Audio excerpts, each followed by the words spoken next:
Over the course of the beta, I've played a lot of Enhancement Shaman. I've leveled up 3 from scratch, and I've rated on many of them. But I think what I've been requested the most is to make a video guide for a build that I theory crafted over the course of my journey on beta. First time around, I did just a very standard vanilla build for Enhance. However, in collaboration with another shaman that I know, Squeak, we created a build that I would argue is the best build for leveling up in Wrath of Lich King. And it's Fire Nova build is what we call it. We don't have any fancy name like Spell Hands or Heal Hands, but it's just Fire Nova build, and I think it's straight into the point, and it's something that is extremely powerful. It's insane, as you saw in that poll right there. 8k DPS easy, but it's insane. It's a lot of fun, and over the course of this video, I'm going to explain it. There's a text guide as a companion with it on my Discord if you're interested. But let's get right down to the nitty-gritty details. So, what is Fire Nova build? Fire Nova build is a spec that is completely hybrid. It is not enhancement, it is not elemental, it's just down the middle, a complete hybrid. The complete definition of what a hybrid build is, and here are the talents. The talents you go down into is 2 Attitude to improve Fire Nova, and this is for level 70, and you go down to getting Shamanistic Rage. Essentially what we're doing with this build is we're utilizing our most powerful Cleave AoE ability, Improve Fire Nova, and then using the Enhanced Tree for 2 reasons. We're using it for mana regeneration. Improve Storm Strike is very good, and we're using it for Shamanistic Rage. So Shamanistic Rage, in conjunction with Improved Storm Strike, gets you a lot of mana back. And it also allows you to dual wield, which allows you to have 2 Flame Tongue. So you have increased spell power, you have improved crit, which you do not get as Ellie, and you get that mana regeneration. In my experience with leveling groups of all different sorts of compositions and talents, we pull fast, and I think a lot of groups are going to try to level as quick as possible, of course, and you're probably not going to have many chances to drink.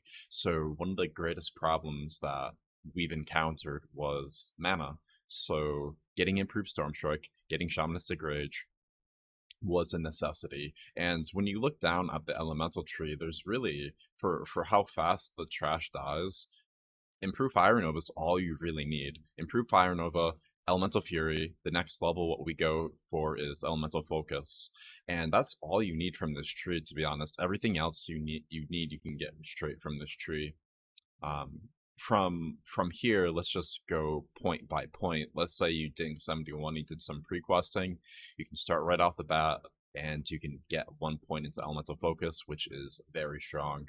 Then you get a couple of more levels. Let's just add them real quick. I'm going to be running this build until level 75. Later in the guide, we'll talk about what you do at level 76. And what I'm going to be doing is I'm putting 5 points right into Totemic Focus to help with the mana concerns that you have with dropping totems, because depending on what your group composition is, they need your buffs. If you don't have a Death Knight, you have to have Strength of Earth down all the time, and Wind Fury for your group if you don't have that DK. So there's those concerns, and it's just good talents to have. It's worth mentioning why I'm not immediately going into Maelstrom Weapon after putting 1 point into Elemental Focus. The reason why is because for every 1 point that you put into it, you only get 2 procs per minute. And until you put 4 points into it, it just feels atrocious. You don't really get a lot of value out of this talent because you're not getting a lot of Chain Lightnings off. You will have a much better time putting those points into Totemic Focus. They're a much higher value. And the reason why is because you can use your potion cooldown not on mana pots, but on destro pots. So on those big pulls, you can do ungodly amounts of damage. Now that we've talked about talents, let's talk about the fun part and get to gear. But first, let me say that you don't need a Sunflare in a lot of these pieces. This build does not rely on gear a ton. I was out DPSing Warlocks and Sunwell Plateau Bis that are some of the best Warlocks that I know, and nothing but the template blues that I was given. The build just relies cleverly on using the talent points, taking advantage of improved Fire Nova in the Shaman tree, and just the inherent strong nature of Fire Nova being one of the best abilities in the game. But with that out of the way, let's look at some of the pieces that I went with in some of the gearing philosophies. Gearing philosophy number 1, crit is king. Uh, having your Fire Nova's crit is exceptionally important. So get as much crit as you can, and outside of that, just get as much spell power as you can. In terms of gemming, I'm use crit stamina for blue. For orange gems, I'm going with the 5 crit 6 spell power gems, and then for yellow gems, I am going with the 10 crit. I am trying to get the socket bonuses because a lot of time they are good, but if the socket bonus is not that good, just gem crit. Now, some alternatives to the gear that you see here. Sunflare, you don't need. If you can't get a Sunflare, although this is Bis, it has 30 crit and 292 spell power. It's just insane. You can go with Hammer of Sanctification. It gives you the MP5 back. This is the healing mace off of Kill Jaden. Everything gets converted to spell power in Wrath. From there, you can also get Archon's Gavel, which what I would say would be third Bis. From there, Reigns of Misery. And then if you can't get any of those Sunwell Plateau weapons, go with Brutal Gladiator. You could buy that with honor during pre-patch. I am using Sunfire for the enchant for more spell power. For things that you can buy right off the auction house, you can get Sunfire hand wraps from tailors, and you can also get Darkmoon Card Crusade. Darkmoon Card Crusade is a nutty trinket. What it does essentially is it takes advantage of double dipping with mental quickness, converting 30% of your attack power to spell power, and using that 120 attack power you get here, and adding on top of that 30% of that 120 attack power to the 80 spell power you get here. It works out to be something like 120 spell power and 120 attack power all the time, because a lot of the time you're just pressing W and you have 100% uptime of this trinket. It is very good. It is the blessing deck if you're looking on getting it off the auction house and you just need to turn it in with the Darkmoon Fair. However, some of the other pieces for alternatives that you can go with, you don't even need Ellie gear, to be frank, because of mental quickness. You can reasonably switch out any of these pieces with a enhancement alternative of an attack power alternative, high attack power, high crit, and it'd be just fine. You can just tell yourself that you're getting more mana back with Shamanistic Rage, which is not a bad thing. One thing I forgot to mention is talking about why it's important to choose mail gear over cloth gear. Of course, not every single piece needs to be mail. I have Sunfire hand wraps right here. However, if you can reasonably put on mail, get it, because of the high amount of threat that this build generates. When you use Fire Nova, the threat goes to you. So you can be expecting to be generating a lot of threat. So if your tank isn't generating a ton of snap threat, you might be pulling some aggro. So we're going to go over how to kind of hedge for that, but sometimes you will pull threat and take some hits. So it must be said that if you can wear mail, wear mail. Let's go over some general tips for playing Fire Nova build that I believe will be helpful. Tip 1, play the mana game. It's really easy to go as a Shaman. However, with this build, we have more than enough tools to make sure that never happens. We have Shamanistic Rage and Storm Strike, which you should be using on cooldown. And we also have Water Shield. Make sure that's up on you all the time. Having a weak aura that tracks those abilities, Shamanistic Rage, Water Shields, your Storm Strike, will help dramatically with your mana. So I do have a weak aura pack that has all of those things if you're interested in my Discord. And it is in the Shaman weak aura section, so make sure to go get that. But I think the biggest thing with playing the mana game is choosing life. It's really easy with this build to pull Threat and die. So make sure that if your tank is struggling with threat a bit, drop your magma totem, drop an earth bind, and get out of melee range, and then start blasting, because this build does do a lot of snap threat. So make sure you just don't die. If you die, it sets you back really far. Some groups will literally just tell you to run back, and they're going to just continue pressing W. So make sure not to die and grief yourself and the group. The next tip that I have is making sure you use your potion cooldown. It's 1 minute in Wrath of Lich King, and you should be able to use it with this build on nothing but Destropots. So make sure you stock up on those with dungeon farming, because it is easy with a 1 minute cooldown to go through a lot of them. So use them on the big pulls and get a lot of value out of them. The last tip that I have, I think, goes without saying. Make sure to use Fire Nova on cooldown. It is 3 seconds, and you could essentially press it every other ability. But it is the bread and butter of this build. It does most of your damage, and make sure to use it. Let's talk about consumable usage. This section is completely optional. You do not need to use consumes for leveling if you do not want to. However, since consumes are not that expensive, I believe that everyone really should be using them for leveling up. They are very nice and will increase your performance. So let's begin with the food. Blackened Basilisk is really good. It's spell power food, and it is your go-to option for food. For your potions, your 2 potions that you'll be using are Destruction Potion with this build, and Mana Pots if you're struggling with mana. Destro Pots are great for those big pulls. It's big juicy damage and even more crit. It's exceptionally good. I suggest that you use them on cooldown and stock up on them before they get really expensive during before the week before launch. Will probably go way up. In terms of your elixirs, Adept's Elixir is really good. It's spell power crit. However, you can also go with Flask of Pure Death, and that will work just fine if you're more into using flasks instead.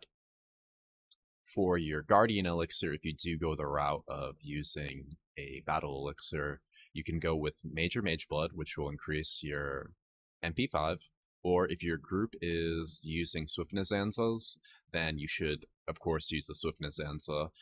They increase your speed. They're a consume out of Classic Vanilla. However, they do require you to have the reputation to use them, and also you can't really stock up on them. You can only have 1 in your bags at any given point in time, so you'll have to get a summon out there. They're really try hard, so you don't really have to use them, but some groups I know, of course, will be using those for a little bit of an edge. So that covers our food, that covers our potion and elixirs. One consumable that I have not talked about that is worth mentioning are flame caps. The price of flame caps are going way up. People are learning about them, and they are exceptionally good. They increase your firepower for 1 minute, and they do not eat the potion cooldown. All they eat is your healthstone cooldown, so they are exceptionally good. So if you can afford them, use them, because they are great and will give you an edge on your leveling. Let's talk about the strengths and weaknesses of Fire Nova builds. Its greatest strength is easily its bursty AoE. In Wrath of Lich King Classic, packs are going to get completely annihilated. People are going to be having Sunwell Plateau gear, and packs are going to just get vaporized. So having AoE that does not have a high ramp-up time is essential, and Enhancement Shaman's bursty Fire Nova is, it fits the bill perfectly. All that you need to do is drop your Magma Totem, and then every 3 seconds you get a burst from Fire Nova. So its AoE is definitely its greatest strength.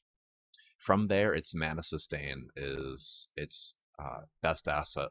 And the reason why is because people are going to just be pressing W. So if you are constantly needing to drink, it's going to be a problem. So having improved Storm Strike, having Water Shield, having Shamanistic Rage are assets that will allow you to not have a problem with mana as long as you stay on top of it. Having a 3-second cooldown that drains you of mana can be an issue, but with those tools, as long as you're using them, it should not be a problem. Just use it on cooldown. From there, another asset that this class has, that this build has, is with the talent that increases your spell power by 30% of your attack power. So if you're wearing some enhancement gear, you can get some more spell power. But on top of that, because you are enhancement, you get a second weapon in your offhand that you can imbue with Flame Tongue. So you get even more spell power and even more crit, which is very, very nice.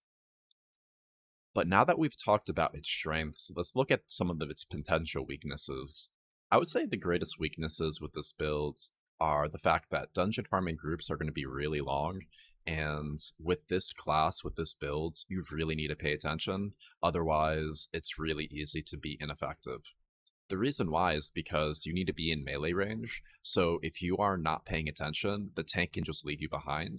And another component of that is that because you're in melee range, if the tank does not have snap threat and you just magma fire nova instantly, you can just keel over and die. So having to pay attention over these long sessions can be hard. And on top of that, if you're not paying attention, it's easy to go when you have to keep dropping magma and fire novaing every 3 seconds. So that can be a potential problem. I would say the next is, it just depends if you have a tank that's a speedrunner or not. A lot of speedrunning tanks don't know how to plant their feet and let things die. They constantly drag things, and if you're constantly chasing down mobs and the mobs are not around your magma totem, it can be easy to yourself, and your magma and your fire novas are not being utilized to its greatest potential. So having to coordinate and tell your tank to just plant his feet and let things die can be a potential problem. We've gotten to the portion of the guide where we're going to discuss what we're doing at level 76. But to recap, level 70 through 75, we're wearing mostly spell power gear with double flame tongue, and the reason why is because we are taking advantage of the fact that Old Kingdom and Nexus have mob densities of the high AoE variety, and we're taking advantage of Fire Nova being able to do a lot of damage, a lot of bursty damage during those packs. But now we have more talent points at our disposal, and we have a mob density shift from high AoE to high cleave, and those two factors lend me to changing up the talent points a bit, and here are the talents.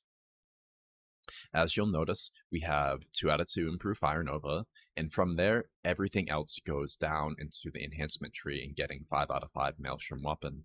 If you prefer, you can maintain the talent points that we're using until we get Feral Spirits, which you get at level 77, but I will be making the shift at level 76. So this allows you to get improve Fire Nova, so you still have the 3-second Fire Nova cooldown, which is good for cleave, and now we have Maelstrom Weapon. For filling out this build for level 76 to 80, I suggest putting 1 point at level 77 into Feral Spirits, 1 point into Elemental Focus at 78, 3 out of 3 into Elemental Devastation at 79, and at 80 we can celebrate because we can just make our level 80 build. For level 70 through 75, we spent our time in Nexus and Old Kingdom, and a lot of groups will be doing just that. However, for level 76 and beyond, a lot of groups are going to be switching over to doing DTK and Gundrak, and there's a lot more cleave pulls than there is AoE, so we're switching over to a more physical build that lends itself nicely to those mob densities. This example set that I have here has a handful of spell power pieces. However, if you find yourself doing a lot more large pulls, feel free to put on some more spell power gear. However, I do suggest on using a physical weapon in your main hand now, because the packs are going to be more of the cleave variety, and the damage profiles on the spell power weapons in TBC are quite atrocious. If you can get your hands on the Amphitheater quest reward that is a mace that has spell power on it, that is a Wrath of the Lich King weapon that has a much better damage profile on it than anything you can find in TBC, so that is a good option if you do that quest. However, you can use a Hand of the Deceiver or a Season 4 weapon and do just fine. I should mention that even though we're using a physically based weapon in the main hands, we will be using double flame tongue throughout the course of this leveling journey, and even at level 80. Flame Tongue just lends itself really nicely for these cleave and AoE packs. Even at level 80 though, for single target, we're going to be using Flame Tongue for tier 7. So I guess we just have to get used to it. I love Wind Fury, but it is the era of Flame Tongue. For the last leg of our leveling journey, I suggest using the AP consumables, Flask of Relentless Assault, and Ravager Dogs. The reason why is because we double dip with Mental Quickness, and it just lends itself really nicely to the set we're currently using. It kind of mimics what we're going to be doing at level 80 in terms of our consumable usage. We're going to be using AP consumables, and it just really works well with how we gear. However, if you are inclined to use the spell power variety, I suggest using Flask of Supreme Power out of Vanilla, and the reason why is because it increases all schools of magic and not just fire. So now that you have Maelstrom Weapon, you will also want to buff that damage, and it's only 10 less than Flask of Pure Death. In terms of what the best potion to use is, it really depends on the situation. If you are doing single target, if you're on a boss, it makes sense to use a haste pot. If you're doing a big AoE pack, it makes sense to use a destro pot. And if you're you should just use your mana potion.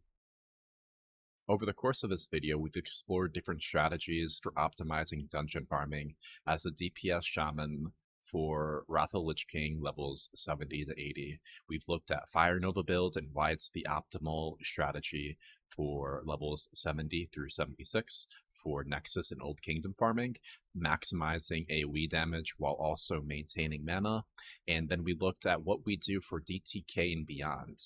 If you, however, are looking for a comprehensive guide for owning as an enhancement shaman in Wrath of the Lich King at level 80, my Discord houses the most comprehensive guide for just that.